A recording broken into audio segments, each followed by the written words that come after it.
We have a lot to cover in today's video, including some trade rumors around Erik Karlsson of the San Jose Sharks. Could they find a way to move the defenseman and the big contract that comes with them? Plus, are the Senators and the Canucks maybe talking about a trade involving a defenseman? And could Vladimir Tarasenko eventually end up to be an Edmonton Oiler later this year towards the NHL trade deadline? We have updates from the NHL waiver wire. Sens ownership change coming. Of course, we know that. We have some more information on who might be interested and some injury updates as well. All that coming up next. So welcome back to another video here at Top Shelf Hockey. As I mentioned, we have a lot to cover here today, so let's jump right in and get started.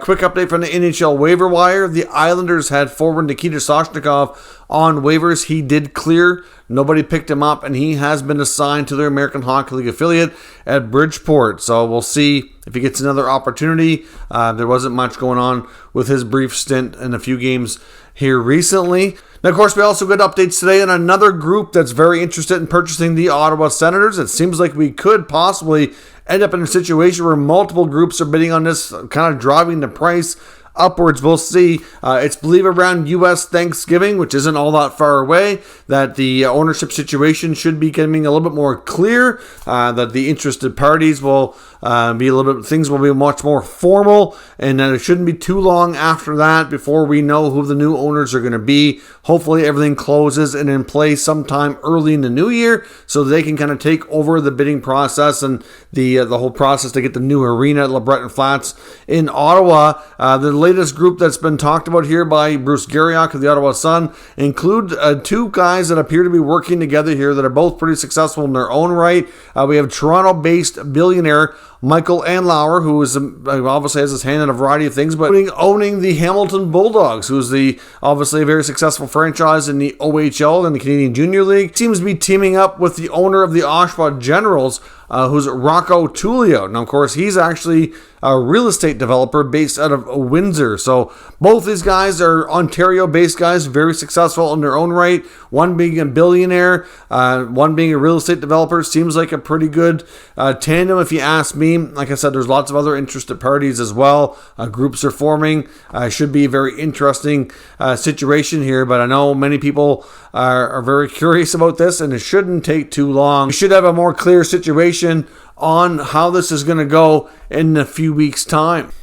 Now on to some other items from around the league. A few items around some roster moves. The Winnipeg Jets are going to be without forward Mason Appleton for quite a while. He was injured and is going to require wrist surgery and is going to be out for upwards of 4 months. So that's a pretty substantial blow. Appleton, of course, is not the most offensively gifted player, but certainly plays a pretty steady role in the Jets' top nine, and that's a real long stretch there. So obviously, being in the middle of November now, we're looking at December, January, February, March. That's going to put him out until maybe with a few weeks remaining in the season. Now it's possible he could be ahead of schedule. 4 weeks is the max. It could be closer to 3, depending on how everything goes. The Minnesota Wild are going to be without goalie Marc-Andre Fleury. We don't know how long as of yet, but he is injured and will be missing the team's next game. How long beyond that he's going to be out is not quite clear, but they have called up another goalie from their American Hockey League team in Iowa. So certainly if Fleury ends out for any length of time, that could be very much a problematic situation for Minnesota, who hasn't had the greatest start to the season. If they lose him, that could be a big pile of trouble for them. The Montreal Canadiens have recalled Rem Pitlick from the minors. Of course, they put him through waivers and demoted him not too long ago. That's because of Jonathan Drouin now being confirmed to be out of their lineup for 4 to 6 weeks. Drouin has not played a lot, and when he hasn't produced. As I've said before, I do not believe this player has any future in Montreal. I'll be very curious to see if he can play well enough down the stretch and stay healthy to have any interest near the NHL trade deadline. Otherwise, he'll become an unrestricted free agent at the end of this season, and it's hard to say what his career holds, really. I don't know how much interest there'll be. Time will tell. In Vancouver, some interesting news around the coaching situation. There are some that believe, including Darren Dreger, TSN Insider, that it's a possibility that the Canucks may be changing their head coach possibly as early as the next week. Some think that Rick Tocchet is a really strong candidate and a high probability to be the next head coach of the Vancouver Canucks, and that it's possible that Rutherford and Alvin may already be talking to him and even negotiating a contract, and that depending on how a lot goes will determine if the change happens here sooner than later. Now, there's also some that think that Andrew Brunette might be in the mix as well. Of course, Brunette's currently with the New Jersey Devils. I think they brought him into New Jersey, of course, after he was kind of let go in an odd way, in my opinion, in Florida. Obviously, with Lindy Ruff, obviously he's in good standing right now, and even the fans are chanting "Sorry, Lindy" chants at the games after they were pretty rough on him after the first few losses of the season. But I know myself included thought, a lot of people thought that Lindy Ruff might be in trouble if the Devils have a slow start. There was some contemplation, I do believe, about a coaching change after the season ended. However, I think guys like Jack Hughes really went to bat for their coach and really wanted him to stay. And certainly things are working out right now. So right now, the Devils might be more inclined to let Brunette, find other opportunities, because apparently he does have, I believe, a clause in his contract that would allow him to go for an upgrade or a promotion with another team. So, and he also reportedly did speak to the Canucks in the offseason about taking a similar role with them that he ended up taking in New Jersey. So I'm not sure how likely that is. Of course, where he's with a team and they're actively working together, that's different. Where Rick Tocchet's working in television, I'm not sure what the odds of this happening are, but we know the Canucks continue to struggle. Bruce Boudreau appears to be, like we've thought for some time, regardless of what you think of Bruce as a coach and how the team is doing, I don't think this is all on him by any means. But when you continuously hear Jim Rutherford in the media really kind of ripping them, so to speak, in the team and how they play, you have to think that this is coming sooner than later. Be interesting to see if Rick Tocchet does end up being the next coach. I think he would be a different style and definitely a more demanding, harder coach to play for, which might be what this team needs. It'd be interesting to kind of see here. Another interesting tidbit from around the league, apparently Johnny Gaudreau was being booed by New York Islanders fans in a recent game, and he was confused. Of course, he signed in Columbus with the Blue Jackets as a free agent and caught many of us by surprise after leaving Calgary. Columbus is not the team that many people predicted he would go to, with the Flyers, Devils, and to some degree the Islanders were rumored to be having conversations with him as a free agent. But the comment that Gaudreau makes afterwards, he says that he was surprised and didn't really understand. He said that he didn't get it at all, because he says he's never, when he was a UFA, he never spoke with the Islanders at all. But that was not what was reported. Several NHL insiders reported that the Islanders were definitely in the mix. I know based on what we heard before it was confirmed he was going to Columbus, and after, it sounds like many insiders were under the impression that he at the very least did have some conversations. I don't think it got too far, at least we weren't led to believe it was, but now he's saying it never happened at all, which I find quite shocking considering what this Islanders team definitely needs. It's shocking that they were not attempting to get this player. Yes, the Islanders are off to a good start this season, which is a bounce back year for them so far, which is great to see. I still, obviously believed in this team, and I did in my predictions, predicted they would bounce back and be back to closer to what they used to be in the last few years. But I still think that they could benefit from having another scoring winger, and I'm quite shocked to find out that Lou never attempted to sign Johnny Gaudreau, but we'll see. I would think Johnny would not have any reason to lie about that. Even if he did have a conversation with them as a UFA, I still wouldn't think that would be any reason for the fans to boo him, but I guess we'll see. Now, on to the trade section of the video. Now, is Erik Karlsson going to be traded? And the answer seems to be like it's actually a real possibility. Now, I'll caution you, though, it's not going to be easy. It would be very complicated given his long-term and large amount of cash and cap hit owing on this contract. It won't be easy at all. However, we do have confirmation through an NHL.com article from quotes from GM Mike Grier himself absolutely saying that he would entertain offers. So we heard before that from NHL insiders that the Sharks are wide open for business, and outside of a player like Thomas Hertl, who they just signed to a long-term deal, that pretty much everybody else on the roster could be had for the right price. It doesn't mean they want to trade everybody, but obviously they'll listen on anybody and they feel it helps the team for the future, then they'll consider it. It seems like they might actually be finally willing to embrace the concept of a rebuild here instead of continuously retooling like we've seen this team do over the last 10, 15 years, which for the most part has worked out, but recently, in the last few years, it has not, and they've been obviously out of the playoffs, and they're still, even though not a playoff team, have a lot of contracts that are unfavorable and, just not in a great spot that way. So a rebuild would probably be very, very beneficial. Now, Karlsson, with over an $11 million cap hit, like I said, won't be easy. Would the Sharks be willing to retain 50% of that for the rest of the way? That seems like a big ask, and it would be a big commitment on their part to be paying a player for several years that are not going to be on their roster. At the same time, what would the return be should they consider this? I would think that they probably will at least consider it, but it's going to have to be an awfully good asking price. Of course, Erik Karlsson, so far during his San Jose days, has not really been Erik Karlsson-esque that you've seen in the 2015, 14, 17 range when he was really dominating and one of the top defensemen with the Ottawa Senators, including basically on one leg taking the Senators to be within one goal of the Stanley Cup final in 2017. He has declined. Some of that's due to injury. Some of it's due to I think to a degree, the style of play and team he was on. Obviously didn't have the same role with Brent Burns being there. Now that he's not there anymore, Karlsson's even more relied upon and has had a phenomenal start to the year. I don't think that's a coincidence. Some people think he might be pushing extra hard to play his way out of San Jose.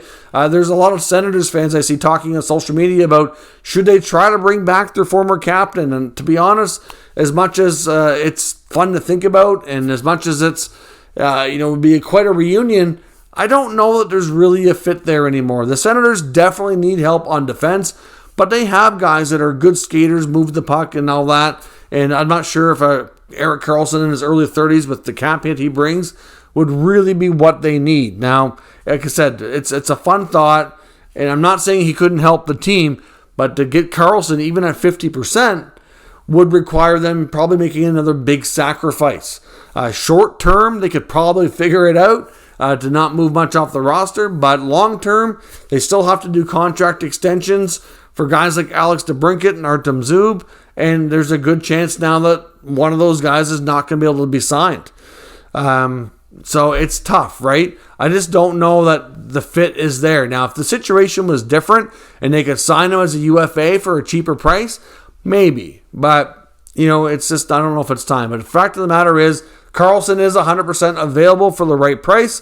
And I would have said before that it's pretty unlikely, but now I think the odds and the chances just seem to get a little bit better.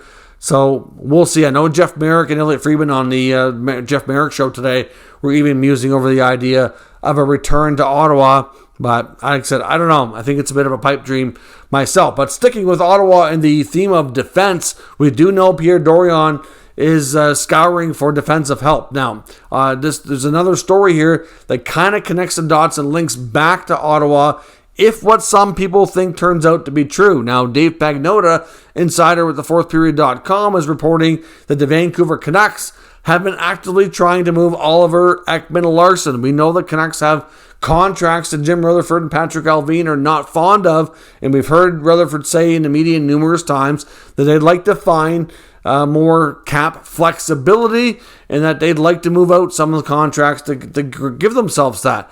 Ekman-Larsson is a prime example. When he was a Coyote, I think he wasn't living up to expectations. They decided that with the direction of their team, it didn't make sense. They retained a little bit of salary to make it more appealing to the Canucks to make that move last year.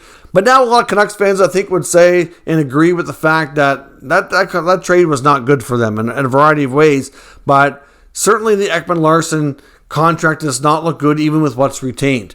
I understand that the problems here with this team is not all on him by any means, but he's still not living up to that contract. And he was able to put up better numbers in the past, being the top defenseman on the Coyotes, getting PP1 starts constantly He's not that in Vancouver. That's Quinn Hughes' job. So he's not going to give you the offense like he used to. And certainly his defensive game really, I don't think has ever been completely as strong as he may have been gotten credit for earlier. But, it's certainly not a great match. And I think the Canucks would definitely move him if they could. However, he had to waive his no-move clause that Arizona gave him to go to Vancouver. He only gave the Coyotes 2 options, Vancouver or Boston. The Bruins seemed interested at the time, but not nearly to the level Vancouver was. Vancouver ended up making the trade. After several months of deliberation, they finally made it happen. Now, of course, he still has that clause, would have to be waived again to go anywhere else. And there's been reports that Pagnotta is saying that he is not really willing to waive that, and Vancouver might be stuck with him. But there are some people that believe that he might have been the target of the Senators and Pierre Dorion. Now, we know the Senators, the Canucks, and the Habs were doing a lot of scouting amongst each other, and there was a lot of rumors that the Senators were interested in either one or multiple defensemen that either were on the Canucks or the Habs, and that's why they were doing a lot of pre-scouting and working that way. Dorion even went to Winnipeg. There were another team they were being looked at as well, but out of all those teams, Oliver Ekman-Larsson is rumored, and I suggest rumored, to be Dorion's one of his targets. We've also heard reports from Elliot Friedman saying that some of the players that Ottawa might have been looking at have been unwilling to waive their no-move clause. So this kind of is a connect-the-dots type of situation, and has gotten Sens fans thinking that he is the target or has been, and that's a little scary, to be honest. I really don't think he's also what Ottawa needs either, but they could certainly use another veteran defenseman that's an upgrade over some of the guys they have now. Well, at the same time, I think they could use somebody to play the opposite side of Ekman-Larsson. And again, I don't really know there's a really the good fit there, but that's rumored to be something that's been discussed, and I guess we will see. I don't know. I mean, obviously Ekman-Larsson still has a decent amount of term and money left. I would think Vancouver would have to retain more money again to make it anywhere near Ottawa's willingness to do, but still another scary thought of another big contract going to the Sens that could cost them another good player. So again, another rumor. We'll see as Pierre Dorion continues to find defense. Now, could Vladimir Tarasenko be a target of the Edmonton Oilers? Now, Mike Johnson of TSN has chimed in on lots of different trade ideas here in the past few days. And of course, with Evander Kane being out, and likely being out till near the end of the season, he's suggesting that the Oilers are likely going to get creative here and try to find a way with their salary cap to squeeze in another potentially top scoring forward who could give you similar production to Kane and to add to his replacement. Of course, that would cost them some players on the cap because Kane is expected to return before the end of the regular season, so they would have to become cap compliant with him in the lineup near the end of the regular season when he's able to come back. So you're probably looking at guys like Warren Fogle or Jesse Puljujarvi either being included to a trade to St. Louis if they were to do that, or in other trades to clear some salary cap space.